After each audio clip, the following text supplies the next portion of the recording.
Welcome back to another video. In today's video, I'll show you how to use Gemini on Google Home first. Make sure your Google Home device is plugged in and connected to your home Wi-Fi network. Next, open the Google Home app on your phone or tablet and select your Google Home speaker or display. In the device settings, you'll find the option to enable the Gemini Assistant. The setup only takes a few moments and quickly adds Gemini to your smart home. Once Gemini is enabled, using it is simple. Say "Hey Google" or "OK Google" to wake the device, then ask your question or give a command. You can check the weather, set a timer, or control compatible smart home devices like lights. Gemini understands natural language, so you can speak normally for smooth and accurate responses. Gemini also supports more advanced interactions.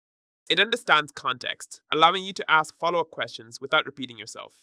You can ask it to summarize news, explain a historical event, or help with quick research. You can also include Gemini in routines to automate tasks like playing music and adjusting lights with a single command. For the best experience, keep your device software up to date, speak clearly, and reduce background noise.